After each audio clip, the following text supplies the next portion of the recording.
Well, after a little bit of Zoom hiccups, we're here on Rim Shots with Sean on the Rock Ridge Radio Network, brought to you by Barstools and Bandtalk on a Friday afternoon. I have the one and only Mad Chad. How are you, sir? Excellent. How you doing? Weather looks good there. Yes, beautiful Yeah, day. that's good. We have yet to see warm weather. Well, I shouldn't say that. Warm weather was today for the first time. So, what's new? What's exciting? Man, I am super pumped about releasing a bunch of music these days. I tell you, every time it seems like turn around and release another single, but that's the plan. It's been keeping the fresh music on everybody's ears. That's what I've been doing. Well, and you have to do that. I mean, we talk about this all the time. I mean, attention spans are brutally low. You always have to entice them with something.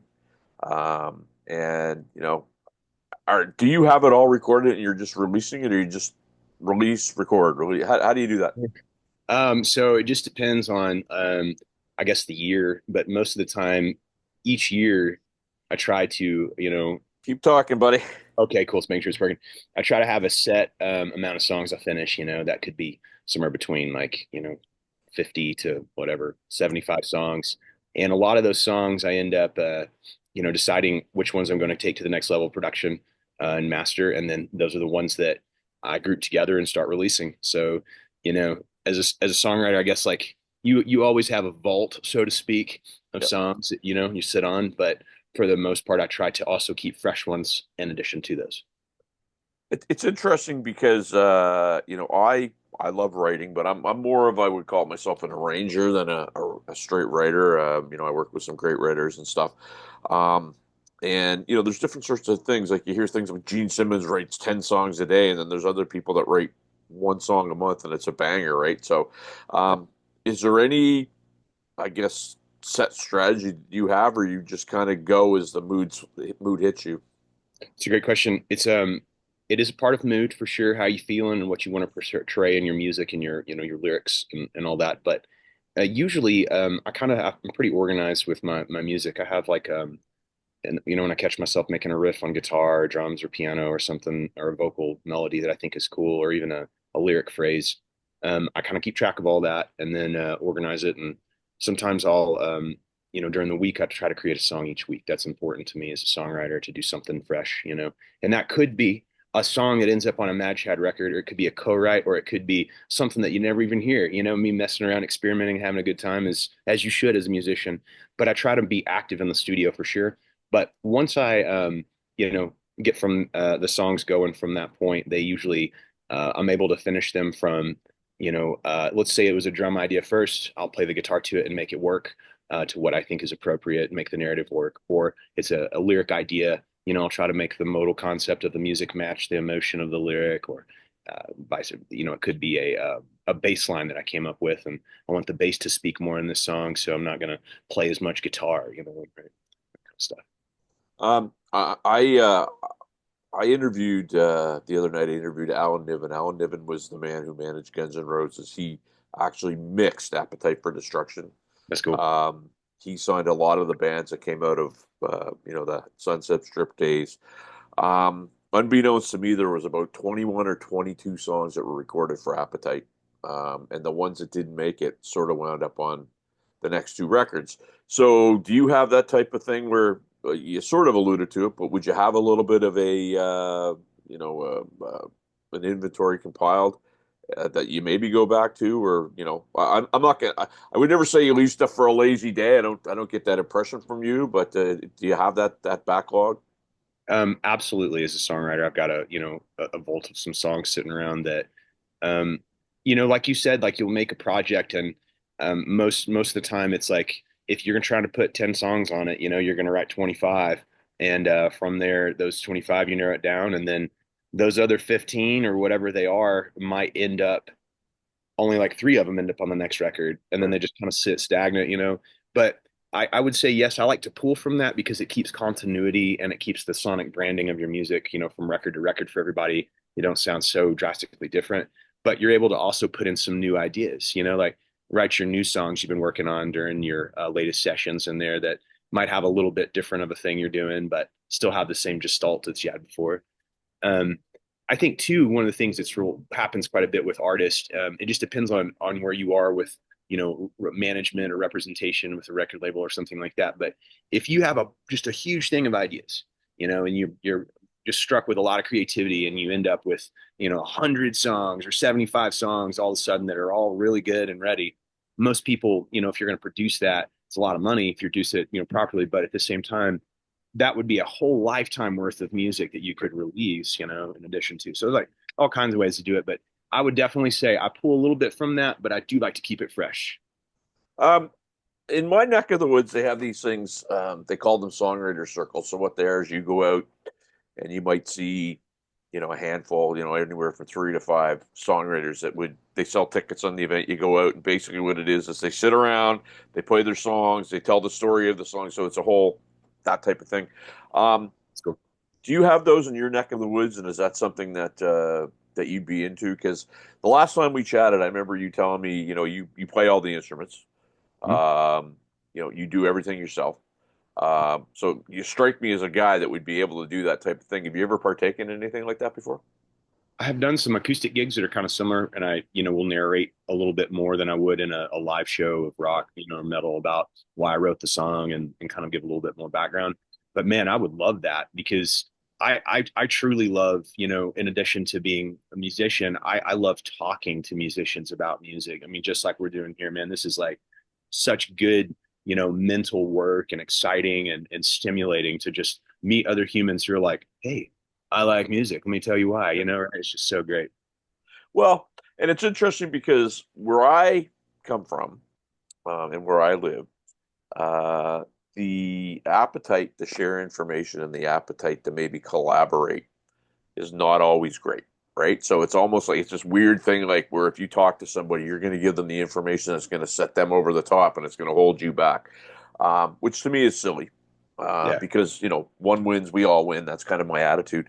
How is your vibe there, where you're from, and do you have collaboration opportunities, that type of thing?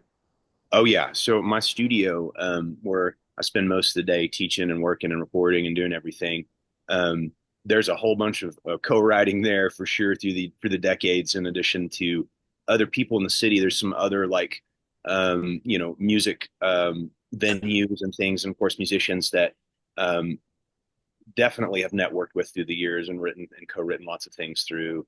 It's very important. I like how you said kind of the teamwork thing.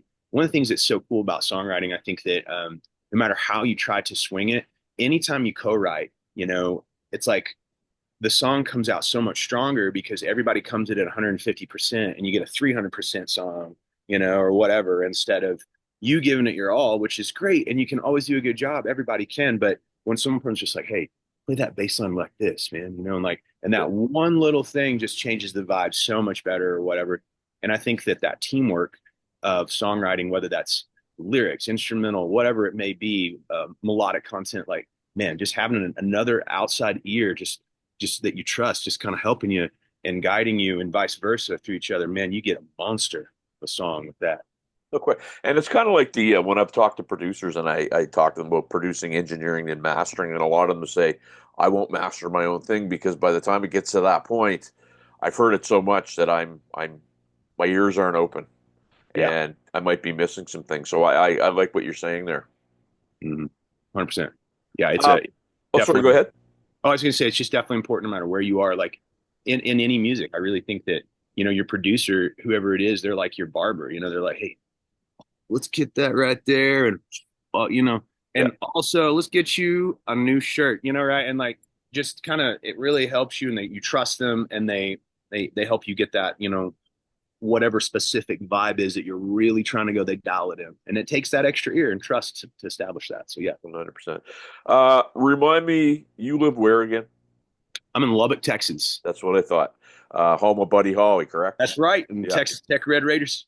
Actually, it's funny.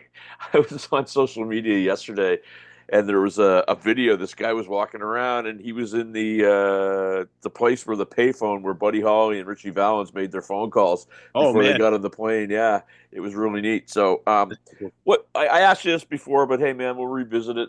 You're seeing there. What's it like? Is it vibrant? You know. Yes. So it is. It's a very vibrant scene here in Lubbock. There's lots of Nightlife music, there's lots of live, really good and phenomenal performers Yeah. from all styles, blues, rock, metal, you name it. We've got a lot of, I guess, eclectic mixes of all of that. But also the community here is Lubbock is like a medium-sized town, it's about 300,000 or so. So it's like but we're really close to a lot of smaller towns, and we're really close to New Mexico and Dallas, and like so. There's quite a bit of people that kind of come to it. We call it the hub city, Yeah. and they're all real tight with each other as far as music is concerned. And a lot of us network and we'll play shows with each other or whatnot, and open or vice versa. But yes, people definitely know and keep up with each other around here for sure. Thing I've always liked about Texas, like the vibe, like you go. I mean, you guys have had everything from ZZ Top to Buddy Holly to Selena to Beyonce to.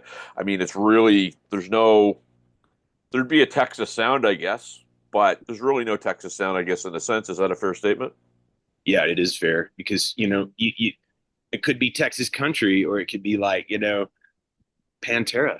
Like, Well, and I was about to say, you how know, dare I leave one of my yeah, you favorite know. bands out of the Mhm. mix, right? I always get the, geez, man, you look like Vinnie Paul, but you know, yeah, I mean that's huge, and I mean that metal scene down there with those Yeah. guys is huge. Drowning Pool too. It's from Yeah, here. yeah, amazing. So in terms of you're putting out music quite a bit. What are you got coming up over the next bit? And I don't know why my light keeps messing up, but It's all what do you good. got coming up over the next bit? So, yesterday I released a single, Skeleton in Your Closet, and next week, I've got, which will be on the, let's see, that'd be the 21st. That would be Set to Fire, and then the week after that, I've got another one called November Witch releasing, and and then the month of June, I've got a few more singles dropping, and then finally the full record of Scorpio Thought should release in the beginning of July, which is a collection of all the singles plus a couple other songs. And then there's plans to release some other like co-written songs with some other folks that I have a person from my studio that I've co-written some stuff with. We're going to release, and Texas 223, my other metal band. Man, we've got a spicy heavy record. I cannot wait for that, man. It is like, whoa, like it is really good. Awesome. It's a moment where I get to play guitar and be a lead guitarist and scream, and I don't have to sing. Yeah. Like I sing some, but you know what I mean. It's a different role for me, so I'm excited about that, and that's coming up this probably next fall.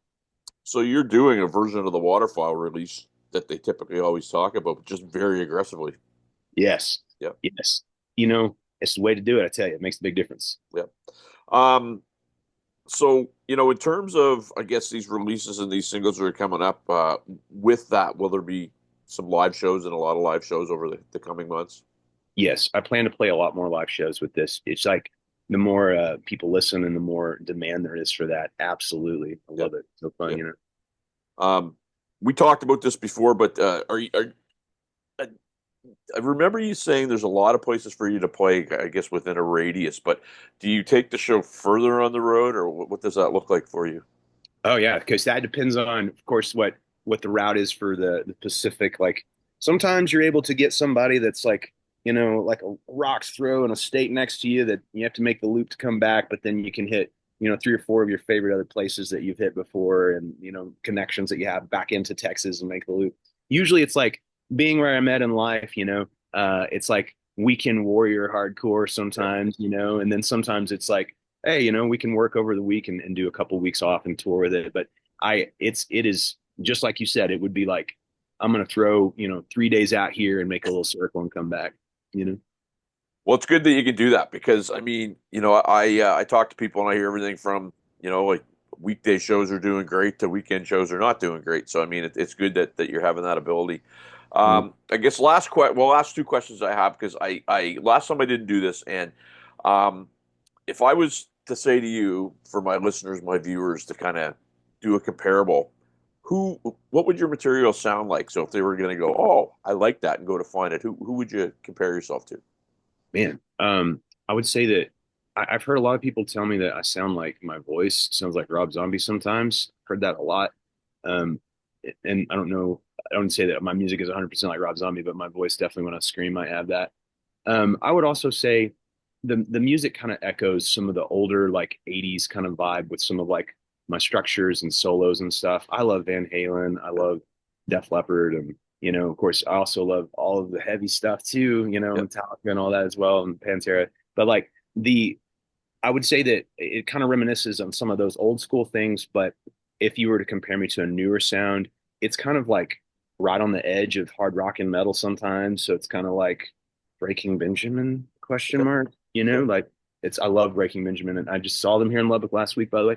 I was staying, it was great. But yes, I would say it's definitely something of that nature, like that. It's like a something that I try to keep palatable for folks and Yep. relatable, but at the same time, I still want it to be aggressive and heavy and have all those like, reminiscence of the things that I, think are cool with like Rob Zombie or Ozzy or some of the classic Alice Cooper. I love all those acts.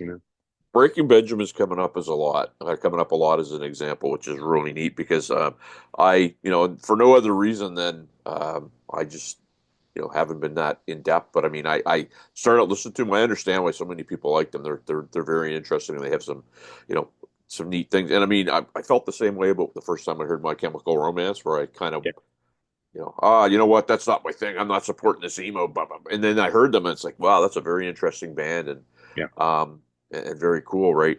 Um, so, oh, well, and another band I felt like this, and I saw them live was a Bowl for My Valentine. They opened for Yes. Megadeth here, and I was blown away by the drummer. I could not believe Yeah. the chops that guy had, but they were Yeah. just yeah, it was just crazy. Last question: where am I sending them, man, to find your material? Madchad.com. You can find me on all the socials too. It's usually under Mad Chat Music. Um, and I mean, I'm on YouTube, Facebook, Twitter, what's the X, and also Instagram. So I'm on all the big ones. And also, too, if people want to look, I'm on some of DistroKid stuff. You can look on their website and search for artists, and usually you can find them that way.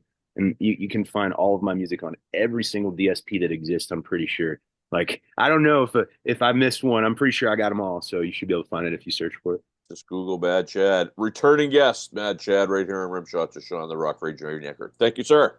You're welcome, brother. We're back after this.